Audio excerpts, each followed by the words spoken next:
नमस्कार, मेरा नाम है ओम प्रकाश यादव और आप देख रहे हैं वॉइस ऑफ रिपब्लिक। प्रधानमंत्री के आर्थिक सलाहकार परिषद, prime ministers economic advisory council के एक सदस्य हैं श्री संजीव सान्याल। उन्होंने एक जनरल काउंसिल एसोसिएशन, ये लीगल फ्रेटर्निटी का एक एसोसिएशन है, उसमें भाषण देते हुए जो बयान दिया है उससे पूरे सोशल मीडिया सहित कानूनी जगत में हलचल मच गया है। We need a culture change in the way people use the whole thinking about this profession works. Just to give you an example, not to be taken personally by anybody. You cannot have a profession where you use words like "my lord," or when you're doing a petition, it's called a prayer. You've got to be kidding me. We are all citizens of the same democratic republic. It is not appropriate for one citizen to call another citizen "my lord" or to pray to them. It is not acceptable. And we have got to end this. It also have to end this whole custom of having these long vacations. I'm sorry, this cannot go on. The judiciary is a public service like any other part of the state. I also work in the government. I also take vacations. But the judges are very happy for them to take vacations. और उन्होंने जो वक्तव्य दिया है वो कहा है कि judiciary is the single biggest hurdle to becoming India विकसित भारत, यानी भारत के विकसित भारत बनने की राह में जुडिशियरी, न्यायपालिका सबसे बड़ा रोड़ा है। इसके अतिरिक्त उन्होंने कुछ और बातें कही हैं, इस वीडियो को जरा सुनिए। To becoming Viksit Bharat and growing rapidly. I've said this before and I'm saying it again. So it's not something I'm saying for the first time. The inability to enforce contracts in time or to deliver justice.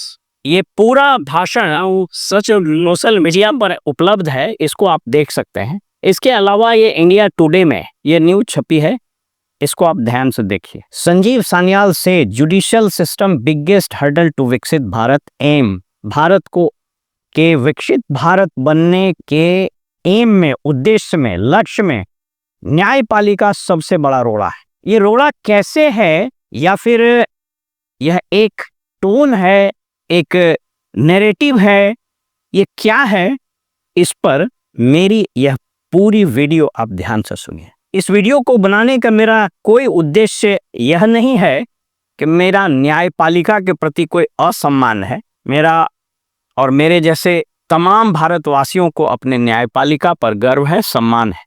लेकिन वक्त आ गया है कि अब खुले मंच से और खुले मन से न्यायपालिका में जो कठिनाइयां हैं, न्यायपालिका में जो बीमारी है, उस पर बात हो सके। संजीव सान्याल के इस पूरे भाषण, न्यायपालिका में लंबित मुकदमों की संख्या, इसके अतिरिक्त फॉली नरीमन द्वारा लिखी गई इस किताब God save Supreme Court, know your constitution, Fali Nariman, contempt of court 1971 एवं अश्विनी उपाध्याय, सुप्रीम कोर्ट के एक बहुत बड़े वकील हैं, उनके वीडियो को भी आप देखिए। इस सब के आधार पर मेरी जो इतनी सालों की समझ है, भारतीय प्रशासनिक सेवा में रहने के कारण मेरा या मेरे जैसे अन्य अधिकारियों का भी न्यायपालिका से रोज वाबस्ता होता है, उन सबों के आधार पर मैं आज एक विवेचना प्रस्तुत कर रहा हूँ। इस विवेचना को तमाम लोगों को देखना चाहिए जो न्यायपालिका से संबंध रखते हैं, चाहे वो जजेज हों, एडवोकेट्स हों, लॉ के स्टूडेंट हों, सामान्य नागरिक हों, या जो बच्चे कॉम्पिटिटिव एग्जाम्स दे रहे हैं। मैं आज कुछ बातों को आपके सामने रख रहा हूं।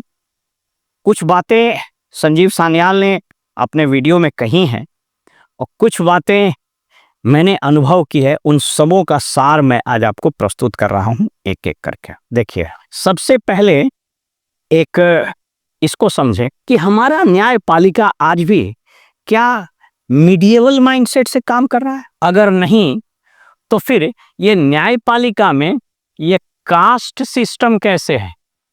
अब आपको लग रहा होगा कि न्यायपालिका में कास्ट सिस्टम से मेरा तात्पर्य कहीं जाति प्रथा से तो नहीं है, नो।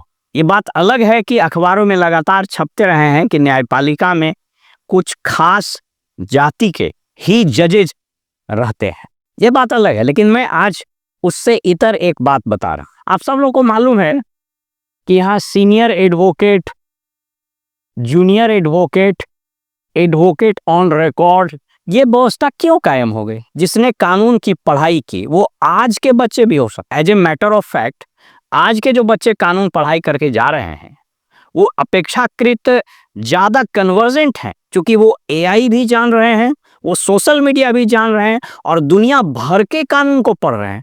उनका एक्सपोजर हम लोग जैसे लोग जो 90 के दशक में अपनी नौकरी शुरू किए हुआ, वैसे जजेज जो 90-80 के दशक में काम शुरू किए, उससे तो ज्यादा इंटेलिजेंट। फिर ये क्यों व्यवस्था है? ये कास्ट सिस्टम नहीं तो और क्या है? सीनियर एडवोकेट खड़ा होंगे फेस वैल्यू पर, कई एक ऐसे आरोप लगते रहे, उनको जजमेंट मिल जाता है। जूनियर एडवोकेट उसके नीचे खटते रहता है, उसका शोषण भी होता है। एडवोकेट ऑन रिकॉर्ड, ये व्यवस्था क्या खत्म नहीं होनी चाहिए? ऐसा करने में क्या दिक्कत है? आज की तारीख में एआई का जमाना है। Why can't a citizen, why can't uh litigant argue his और हर केस बाय हिम और हर सेल्फ? वो खुद ही अपने कानून का आर्गुमेंट क्यों नहीं कर सकता है और कैसे नहीं कर सकता है? रही बात प्रक्रिया की कि कैसे फाइल करना है, वो फॉलो किया जा सकता है, वो कोई बहुत बड़ी बात नहीं है। ये कैसे पिटीशन फाइल करना है, तो ये जो कास्ट सिस्टम है, इस पर संजीव सान्याल ने भी बात की और सहमत होइएगा आप भी कि इससे आप रोज दो चार हो। इसी में एक और चीज लेकर के चलते हैं। जजेस के अपॉइंटमेंट में आप सब लोग को पता है कि कॉलेजियम सिस्टम हमारे यहाँ है, उस पर कई बात हुई और मैंने एक वीडियो भी बनाया है, ये कैसे कॉलेजियम सिस्टम अस्तित्व में आया। देश की राष्ट्रपति ने कई एक मौके पर कहा है कि साहब, जब संविधान में ऑल इंडिया जुडिशियल सर्विसेज की परिकल्पना की गई है तो हम जजेस की नियुक्ति यूपीएससी के माध्यम से उसी तरीके से क्यों नहीं कर सकते हैं जैसे ऑल इंडिया सर्विसेज के आईएएस, आईपीएस, आईएफएस आदि बहाल होते हैं? इसमें क्या दिक्कत? अब इसमें भी देखिए कास्ट सिस्टम कैसे है। जो आर्मी बार से बना हाईकोर्ट और सुप्रीम कोर्ट में जज, और जो लोअर जुडिशरी से आया, ये दोनों में वैसा ही भेदभाव होता है जैसे अन्य जगह पर होता है। तो हम लोगों ने एक मिडिवल माइंडसेट से एक ऐसा सिस्टम तैयार कर दिया है जुडिशरी में जो बहुत बड़ा बॉटलनेक। अब आपको लग रहा हो कि ये विकसित भारत के रास्ते में क्यों रो रहा है, तो संजीव सान्याल ने एक चीज की चर्चा की और उसको आप अप्रिशिएट कीजिएगा, 99 and 1% रूल। इसको थोड़ा समझिए क्या है। ये कहता है कि हमारे यहाँ जो कानून बनते हैं उसमें 99% लोगों के लिए जो अच्छी बातें हैं उस पर 1% लोग जो इस पर आपत्ति कर सकते हैं, रीट फाइल कर सकते हैं, कुछ और अड़ंगा लगा सकते हैं, इसको एड्रेस करने के लिए इस 99% पर कॉम्प्रोमाइज किया जाता है। हम अच्छे कानून, अच्छे आदेश, अच्छे डिसीजन इसलिए नहीं ले पाते हैं इस 99% लोगों के लिए क्योंकि हमको इस 1% से भय है, और यही 1% वैसे लोग हैं जो फटाक से लिटिगेशन में घुस जाते हैं और उसके बाद शुरू होता है कभी न खत्म होने वाली प्रक्रिया। अभी आपसे बात करेंगे कैसे 5 करोड़ मुकदमे इस देश में लंबित है, लाइव दिखाएंगे। 5 करोड़ मुकदमे मतलब 5 करोड़ परिवार। 5 करोड़ परिवार का मतलब अगर एक परिवार में 5 है तो 25 करोड़ लोग इस देश में न्यायपालिका के इस कभी न खत्म होने वाले मुकदमे के सिस्टम में तबाह, परेशान और जलालत झेल रहा है, पीढ़ियां लग जाती हैं उनकी। तो ये 99-1% रूल का यही मतलब है। आंकड़े बताते हैं कि कोई एक प्रोजेक्ट कंसीव हुआ, कोई एक प्लानिंग हुई, कोई एक फुल प्रोजेक्ट कंसीव हुआ, कोई एक डील हुआ, यह 1% आदमी चला गया न्यायपालिका में और उसके बाद शुरुआत हो गया, और इसके चलते ये 99% लोग सफर करते हैं। मैं इस पर बात नहीं कर रहा हूं, ठीक है, हमारे संविधान में फंडामेंटल राइट्स हैं, लिबर्टी है, सब कुछ है, लेकिन वो क्या इसी 1% के लिए है? ये 99% के लिए नहीं है? क्या उसको ये अधिकार सिर्फ यही 1% के लिए है? इस 99% के लिए कुछ नहीं है? अगर कोई एक ऐसी चीज, ऐसे कुछ विकास के रास्ते खुलते हैं जिससे इन लोगों को फायदा हो, तो क्या सिर्फ अधिकार है कि यही 8% उस पर अड़ंगा लगाए? तो यही है 99 एंड 1% रूल जो को विकसित भारत बनने से रोक रहा है। अब आइए थोड़ा एक और चीज पर चर्चा करते हैं। एक एक चीज पर आज हम लोग पूरे गंभीरता से इस विषय पर चर्चा हम लोग करेंगे। आपने देखा होगा कि हमारे यहाँ एक सिस्टम है, हम जब कोई एप्लीकेशन लिखते हैं जुडिशरी में तो उसमें लिखा जाता है your lordship may be graciously pleased to accept this prayer. प्रार्थना, मी लॉर्ड, माई लॉर्ड, हुजूर, माई बाप, ये जो कॉलोनियल माइंडसेट है, क्या ये खत्म नहीं होना चाहिए? क्या ये उचित है कि भारत जैसे प्रजातांत्रिक देश में, हमारा जो डेमोक्रेटिक रिपब्लिक है, इसका एक सिटीजन दूसरे सिटीजन जज साहब को माई बाप, हुजूर, माई लॉर्ड यानी भगवान कहे? How can we allow to continue the tradition of saying prayer instead of petition? हम आवेदन को प्रार्थना क्यों कहेंगे? Why can't we say petition? ये पिटिशन हो या प्रेयर हो, क्या इस पर बात नहीं होनी चाहिए? ये कॉलोनियल माइंडसेट क्या खत्म नहीं होना चाहिए? मुझको याद है किसी सरकारी काम के सिलसिले में कोर्ट में अपीयरेंस हुआ, तो कॉरिडोर से हम लोग जा रहे थे, तो जज साहब का एक चपरासी सीटी बजाते हुए, ऐसे करते हुए चल रहा है, and everybody was asked to be cornered. आप दीवार में सट जाइए, ऐसे झुक जाइए। क्या ये मुगलों का शासन है? क्या यहाँ लॉर्ड कर्जन अभी भी जिंदा है? क्या अलाउद्दीन खिलजी यहाँ शासन कर रहा है? क्या ये खत्म नहीं होना चाहिए? मी लॉर्ड, माई लॉर्ड। आप विदेशों में जाइए, ठीक है, आप सम्मान दीजिएगा चेयर को, but this does not mean that I am forced to say me Lord, my lord, हुजूर, माई बाप। अब एक अमेरिका में एक जज थे, उनके अभी हाल में मृत्यु हो गई, उनका नाम था जस्टिस फ्रैंक कैप्रियो। उनका टीवी पर एक शो आता था कॉट इन प्रोविडेंस। उसमें कई एक ऐसे लोगों को हम लोगों ने देखा, गुड मॉर्निंग जज।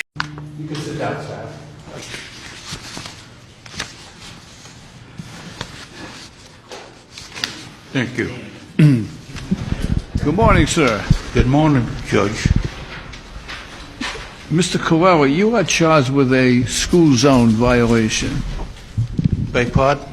You are charged with a school zone violation, which means that you were exceeding the speed limit in a school zone. I don't drive that fast, Judge. Instead, the judge was saying, the old citizen who happened to be a retired military man, good morning sir, ये हमारे यहाँ ये नहीं है। क्यों?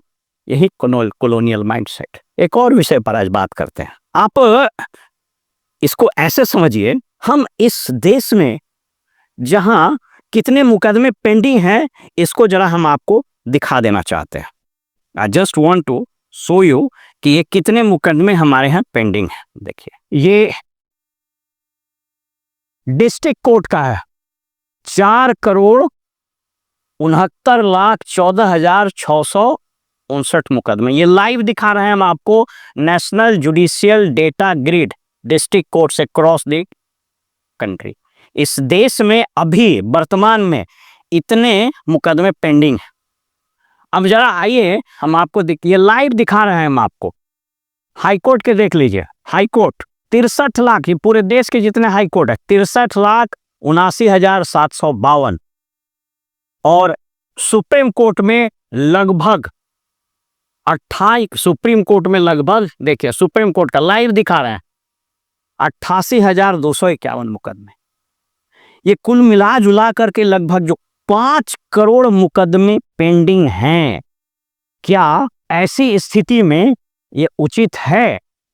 क्या ऐसी स्थिति में हम यह अफोर्ड कर सकते हैं कि नहीं साहब, हमारे यहाँ लॉन्ग वेकेशन होगा, Dussehra, Diwali, Chhath, summer vacation, winter vacation?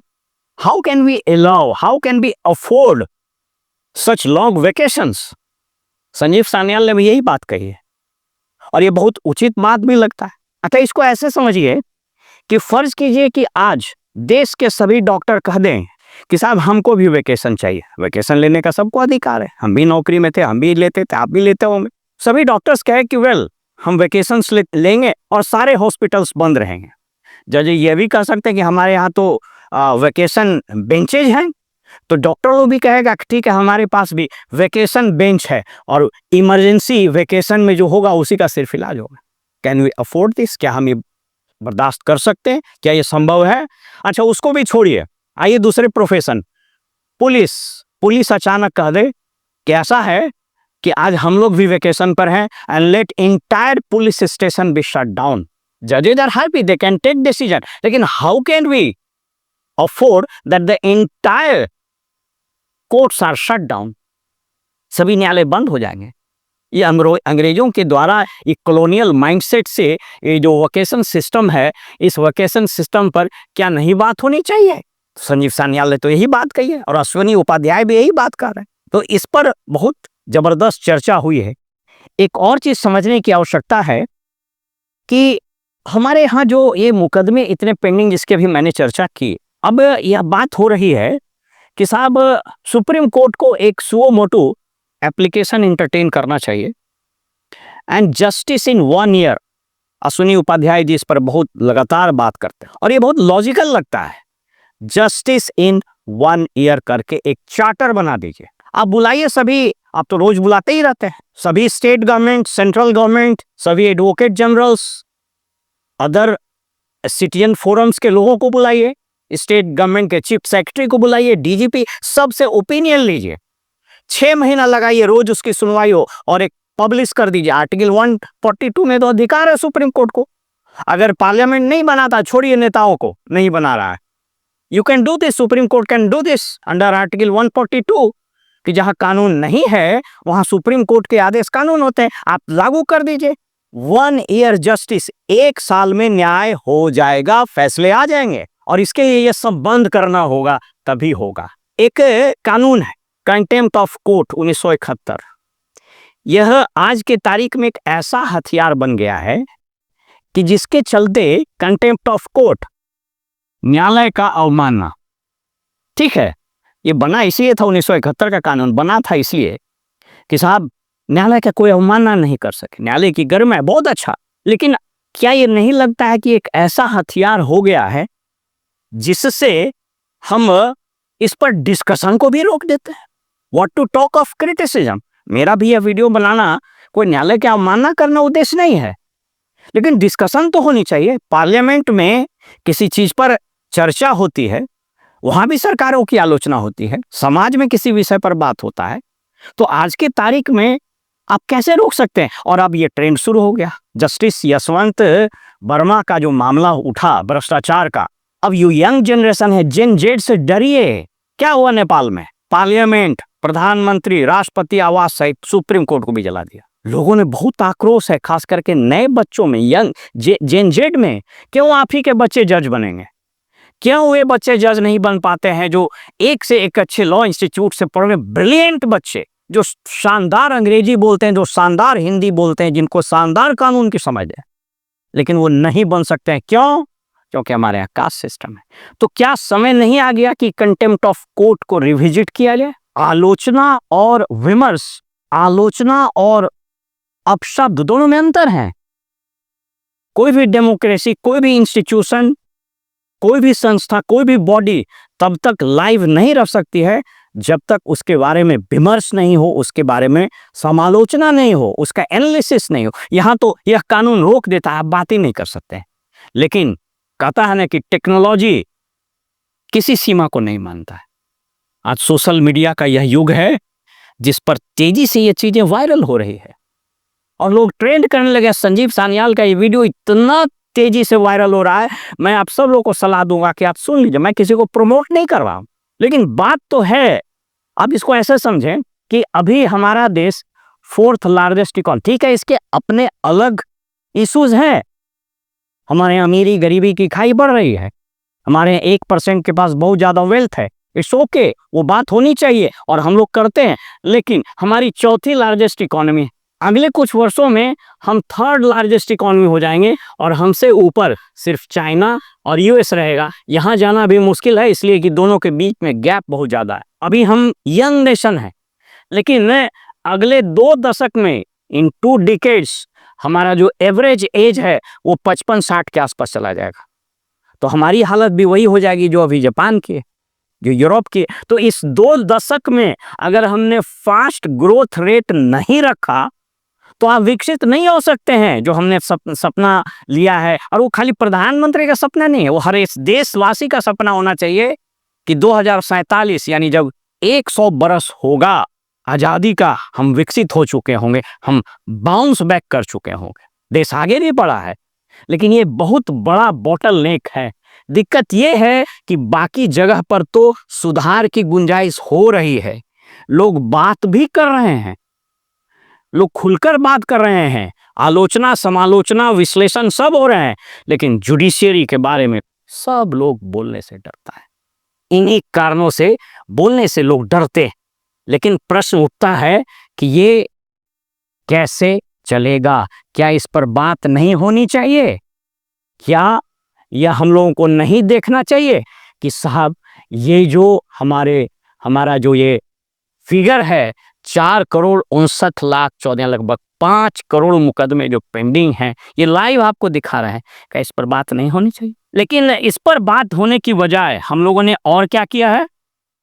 हमने न सिर्फ कोर्ट्स बनाए, बल्कि जो लोग रिटायर हो जाएं उनके व्यवस्था करने के लिए हम लोगों ने कुछ और चीजें बना दी। हमारे यहाँ ट्रिब्यूनल सिस्टम है, इतने ट्रिब्यूनल हैं, कैट है, लैंड रिलेटेड ट्रिब्यूनल है, इंडस्ट्री से रिलेटेड ट्रिब्यूनल है।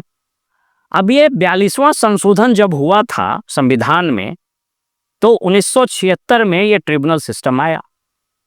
उसके बाद कानून में आर्टिकल में कुछ प्रावधान भी डाल दिए गए, और आप सब लोग को पता है कि ये आर्टिकल 323 ए और बी ये डाला गया। अब मैं आपको इसके व्यावहारिक बात बता रहा हूँ। जज साहब रिटायर हुए, रिटायरमेंट के बाद मानवाधिकार आयोग, तो विजिलेंस कमीशन, तो सूचना आयोग, तो प्रेस काउंसिल, बस इतने से भी मन नहीं भरा तो अब ये ट्रिब्यूनल।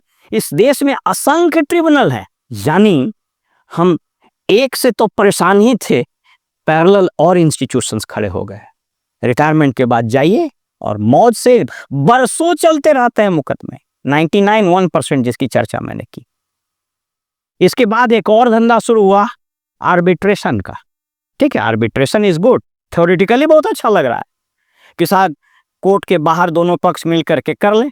आर्बिट्रेशन में कौन पॉइंट होते हैं? मुझको याद है, हमारा एक मित्र है जो भारत सरकार के एक उपक्रम में, नाम बताना उचित नहीं है, संस्था का नाम मैं बता देता हूँ, ONGC, उसमें बहुत बड़े अधिकारी थे, और संजोग से उनके पास उनके जिम्मे जो फाइल थी वो आर्बिट्रेशन की भी थी। तो ONGC से कोई प्राइवेट ठेकेदार, कोई प्राइवेट कंपनी के बीच में जो कॉन्ट्रैक्ट हुआ, जो काम हुआ, वो आर्बिट्रेशन में चला गया। अब उस आर्बिट्रेशन के चेयरपर्सन सुप्रीम कोर्ट और हाई कोर्ट के बड़े बड़े वही हाकिम लोग रहते हैं। तो हुआ कि साहब ठीक है, अगली बैठक आर्बिट्रेशन की ये हयात में होगी। हयात में आए, चाय कॉफी नाश्ता सर्व हुआ, और उस आर्बिट्रेशन में मुद्दे को छोड़कर बाकी सब बातें हुई। ये कलम कहाँ का, मेरा कान खराब हो गया था, ये चश्मा हम फलाने जगह से गए थे, हुआ ठीक है, okay, next time we will meet in Taj Mumbai. अगली बैठक ताज में। वो मेरा वो मित्र कह रहा था कि दोस्त, हम लोग हैरान हैं कि 10 मिनट के कन्वर्सेशन के लिए ONGC के करोड़ों रुपए फूके, और ऐसे सब जगह हो रहा है ये आर्बिट्रेशन। तो क्या ये खत्म नहीं होनी चाहिए? क्या हम सिस्टम को नहीं ठीक करें? ये तो वैसा ही हुआ कि हमारा डाइजेस्टिव सिस्टम खराब है तो पाइप लगा दी, मेरा रेस्पिरेटरी सिस्टम खराब हो रहा है, मेरा लंग्स में प्रॉब्लम, तो लंग्स को ठीक करने के बजाय एक लगा दिए वेंटिलेटर। हमको कान ठीक मेरा हो नहीं रहा है, तो कान में क्या प्रॉब्लम है इसको ठीक करने के बजाय हम हेयरिंग एड लगा दिए। मेरे पैर में दर्द है, तो क्यों दर्द हो रहा है उसको ठीक करने के बजाय एक एक्स्ट्रा लेग लगा दी। क्या यही नहीं, हमारे पास ऑलरेडी सिस्टम थे, supreme court, high court, district court, sub divisional courts, इसके अलावा कई ग्राम न्यायालय भी हैं। तो इसको ठीक करने की बजाय, इसको सही समय पर फैसला सुनाने के बजाय कि ट्रिब्यूनल बनाइए, एक आर्बिट्रेशन बनाइए, एक कमीशन बनाइए, एक अथॉरिटी बनाइए, ये सारे चीज इस देश को ड्रेन आउट कर रहे हैं। इसलिए आज मैं एक बात बता के अपनी बात को विराम दूंगा। क्या उपाय है? और ऐसा नहीं है कि ये उपाय हो नहीं सकते, ये हो सकते हैं, होने चाहिए, और अगर नहीं हुए तो जिस तरीके से जेन जेड में जिस तरह से नए बच्चों में आक्रोश पनप रहा है, बहुत मुश्किल होगा। पहली चीज, 1 ईयर जस्टिस का एक चार्टर बने। हर स्थिति में 1 साल में आपको फैसला सुना देना, चाहे वो कोई कोर्ट हो, चाहे रेवेन्यू कोर्ट हो, डीएम का कोर्ट हो, चकबंदी का कोर्ट हो, डीसीएलआर का कोर्ट हो, जिसका भी हो, मैक्सिमम। दूसरा, ये वोकेशन सिस्टम बंद होने चाहिए, let us stop this.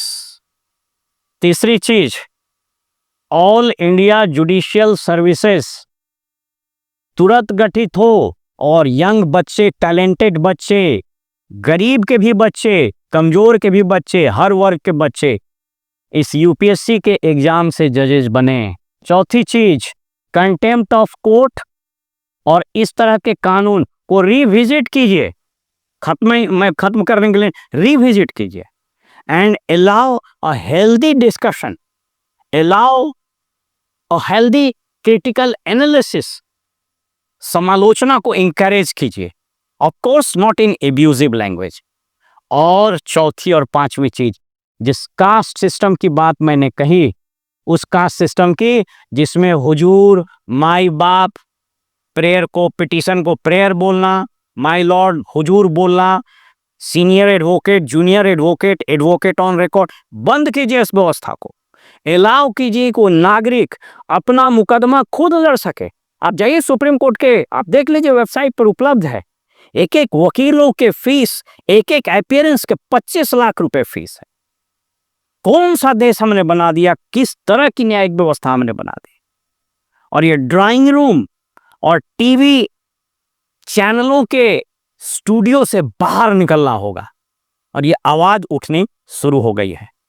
Gen Z से इस देश को बहुत अपेक्षाएं हैं, यह आवाज उठनी चाहिए और कंस्ट्रक्टिव सजेशंस आने चाहिए।